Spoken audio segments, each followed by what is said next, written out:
यह वो पाताल का क्वेश्चन, नाम तुमने आकाश रख रखा है। चरित्र का मतलब जिसका जीवन बहुत सधा हुआ है, जिसके चरित्र को सुनकर जीवन में उतार कर हम अपना चित्र संभालें, इसलिए चरित्र की आवश्यकता है। जिसके चरित्र को पढ़कर, गाकर, सुनकर और जीवन में उतार कर हम अपना चरित्र निर्मल करें, उसी को तो चरित्र कहते हैं। और आपने कहा कि राम चरित्र क्यों है? राम का तो चरित्र ही महिमावान था, इनका तो चरित्र ही उज्जवल था, इसलिए तो ये महान बने। वरना रावण राम से बहुत ज्यादा आगे, प्रभु श्री राम से रावण बहुत महिमावान था। महिमा थी, बल था, परिवार था, वंश था, सोने की लंका थी, लेकिन प्रभु श्री राम महान ही चरित्र के बल पर हैं। और याद रखना, वर्तमान में आकाश चित्रवान बहुत है, चरित्रवान बहुत कम है। फोटो का जमाना है, यहां जिससे देखो फोटो खींचता, भले ही धक्के खा के खींचे, और पोस्ट डालेगा बागेश्वर बाबा के साथ शास्त्रार्थ करते, 3 मुक्के खा के फोटो ली गई, चाहे बॉडीगार्डों ने उठा के फेंक दिया, पर वो अपनी लुगाई को दिखाए। देखो, आज बागेश्वर बाबा के साथ बैठ के भोजन कर रहे थे। हम तुमसे कोई बुराई नहीं करना चाहे, आकाश तुम अपना नाम पाताल रखो, इसलिए रखो कि तुम्हें चरित्र से दिक्कत। अरे जिसका महान चरित्र होगा उसी का तो चरित्र लिखा जाए, तुम्हारा लिखा जाए तब जाने। तुम्हारी तो एक छोटी किताब नहीं बनने वाली आकाश, राम जी की तो रामायण ही बन गई। तुम हमें ज्यादा ढीले नजर आ रहे चरित्र के। आपने कहा कि चरित्र की क्यों आवश्यकता? दुनिया में चरित्र की ही महिमा है, चित्र की बहुत कम महिमा है। चित्र उसी का पूजा जाता जिसका चरित्र योग्य रहा।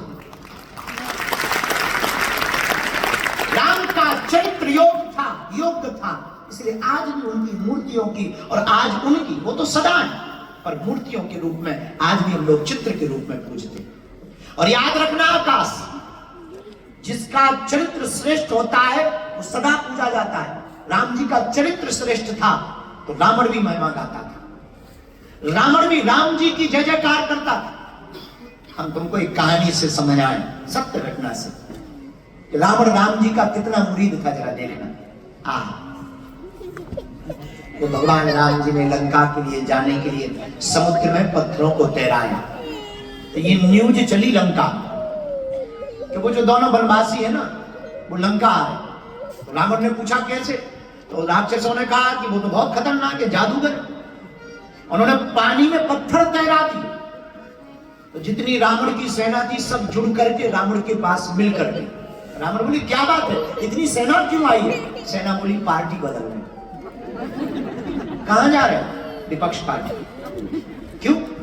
बोले मरना थोड़ी, जब वो पानी में पत्थर तैरा सकते हैं तो बरसवा भी तो सकते हैं। जब पानी में पत्थर तैर गए और कहीं अगर बरस गए तो हमारे तो परिवार ही नष्ट हो जाएगा। मरना थोड़ी है, जानबूझ के थोड़ी मरना है। भाई पता लगे कि ये देश हार रहा है, काहे को कोई पैसा लगाएगा क्रिकेट में? जानबूझ के क्यों लगाएगा? तो सेना बोली सामने दिख रहा है तुम मर रहे हैं। जब वो पानी में पत्थर तैरा सकते तो वो कुछ भी जादू कर सकते, आगे बरसवा दे, फिर हम तो भाई जा। रावण बोले रोको, अगर वो पानी में पत्थर तैराते हैं तो हम भी तैराते। राक्षस बोले अभी तक जितनी बातें बोली केवल बोली ही भर है, तो करके बताओ। अब नहीं माने, करके बताओ। अच्छा, रावण बोले कल देख लेना। सेना बोली कल रेडी रहेंगे, और कल नहीं दिखाया क्योंकि बंदर आया था जब आग लगाई थी, तब कह रहे थे हमें पता है, कुछ कर नहीं लिया। तुम्हारे यहाँ पानी वाले देवता हाथ जोड़े खड़े थे, रावण पानी ना बरसवा देंगे। रावण बोला दिमाग नहीं चला। सेना बोली कहीं अगर वो आ गए पत्थर बरसाने लगे फिर तुम कहो दिमाग नहीं चला, हम लोग तो निपट ही जाए। सेना बोली कल करके बताओगे तभी छोड़ेंगे, नहीं तो हम जाए। रावण बोले ठीक है कल आ जाओ। पूरी रात रावण सोया नहीं बेचारा। दूसरा दिन हुआ, पूरी सेना आई, रावण से बोली चलो। रावण बोला कहां? बोले समुद्र किनारे चलो, दिखाओ पत्थर तेरा। रावण बोला चलो। रावण गए, पूरी सेना। अच्छा, तमाशा देखने के दिन और ज्यादा आते हैं लोग। आज जैसे कथा होनी थी दरबार में, इतने लोग आ गए। अभी कह देते कि एक बहुत बड़ा फाइटिंग है, गुरुजी का दम युद्ध छिड़ा हुआ है, तो लोग काम छोड़ छोड़ा जाते। लोगों को लड़ाई देखने में बड़ा मजा आता है, अपनी नहीं पड़ोसी, दूसरों की लड़ाई देखना चाहते, पर अपनी नहीं पड़ोसी, दूसरों की देखना चाहते। हाँ, पड़ोसी पड़ोसन की लड़ाई हो तो कान खोल खोल के सुनते। हाँ, चलने दो, और कोई बात है। तो जितनी सेना घर पे रहती थी वो भी आ गई। सात समुद्र के किनारे रावण बैठ गया, पूरी सेना बैठ गई। रावण बोले लाओ पत्थर। राक्षस तो राक्षस, उन्होंने सोचे कि राम जी ने 5 किलो के तैरा है, अपन 50 किलो के तैरवा। पार्टी मजबूत होनी चाहिए ताकि इलेक्शन हारना नहीं चाहिए। राक्षस तो राक्षस बड़े बड़े पत्थर लेके आ गए, सिलाए। रावण ने मन में सोचा छोटे मोटे तो ट्रेक करके तैर ही जाते, ये तो आधा पहाड़ ही उठा ले। आने दो।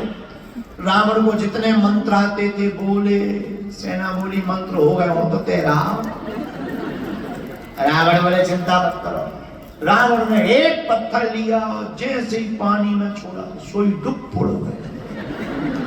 सेना बोली लोबा खुल गई पोल। चलो पार्टी बदलो, झंडा बदलो, हमें इस पार्टी में वोट नहीं देना है, हर बार इलेक्शन होगा। जाने लगी सेना। रावण बोले रोको। रावण ने 10 सिर पानी में डाले। कथा कहती है, सत्य घटना, जोशी भाई जी हमको बहुत प्यार से सुनाते हैं। उन्होंने नीचे सिर डाला रावण ने और कुछ बुदबुदाया।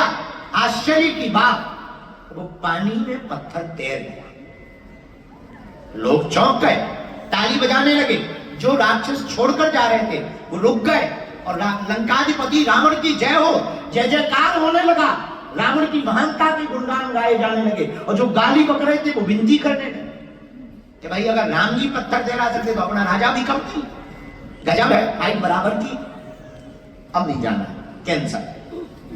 रात के समय लेकिन मंदोदरी चरण दबाते हुए पूछने लगी, महाराज हमें पता है आपके पास कौन कौन देवी, कौन कौन मंत्र हैं, पर हमें यह भी पता है कि आपके पास एक भी ऐसा मंत्र नहीं है जिससे आप पानी में पत्थर तैरा सकते।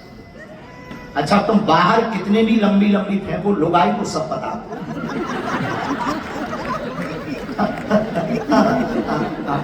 उसे पता होता है कि तुम कितने बड़े नेता या तुम कितने बड़े गुंडा। अच्छा, पंडित जी अरे बैठे, कितने भी विद्वान बाहर बने, स्वस्ति न इंद्रो वृद्धश्रवाः, गला के पत्नी बोलते हैं बात इतनी ही है। वो जानती है कहने जो सहस्त्र दीर्घा के अलावा कुछ आते ही नहीं है। पत्नी सब जानती है, जैसे रिचर्ड कितने भी मास्टर माइंड और इनकी होम मिनिस्टर सब जानती है। ये बाहर कितने बताएं कि हमारी इनसे बनती उनसे बनती, ये वो। पत्नी को पता है कि कमरे में फोन लगाने के बाद फोन नहीं उठाया जाता है, तो सब जानते हैं। रावण की पत्नी मंदोदरी चरण दबाते हुए रात को बोली रावण से कि एक बात बोले, हाँ हमें पता है आपके पास कौन सी देवी, कौन सी विद्या, कौन सा मंत्र है, पर ऐसा कोई भी मंत्र नहीं कि तुम पानी में पत्थर तैरा सको। और आप लोग सुनकर के चौंकेंगे, न्यूजीलैंड के लोगों जरा देखना, और आकाश भाई पाताल लोग जरा तुम भी सुनना कान खोल करके कि कितना गदगद चरित्र है राम जी का, कितना उज्जवल चरित्र है। आज पहली बार रावण जिंदगी में रोया, एक आंख से नहीं 20 आंखों से। पहली बार रावण उठ के बैठा, रोया और आंसू पोंछते हुए अपनी भुजाओं से बोला, मंदोदरी तुम ठीक कहती हो, हमारे पास कोई मंत्र नहीं है, ऐसी कोई शक्ति नहीं है, ऐसी कोई विद्या नहीं है कि हम पानी पर पत्थर तैरा सकें। तो मंदोदरी ने मुस्कुराकर पूछा, महाराज फिर आपने किया कैसे, क्या कौन सी सिद्धि की या कौन सा ट्रिक आपने किया कि पानी पर पत्थर तैर गया और आज तुम्हारा नाम पूरी लंका में है। रावण रोते हुए कहता है, मंदोदरी जब पानी में पत्थर डूब गया, हमारी नाक कट गई और प्रजा छोड़कर जाने लगी, मंदोदरी तब हमने पानी में सिर डालकर कहा, पत्थर तुझे राजा राम की सौगंध है, मेरी नाक बचाने के लिए पानी में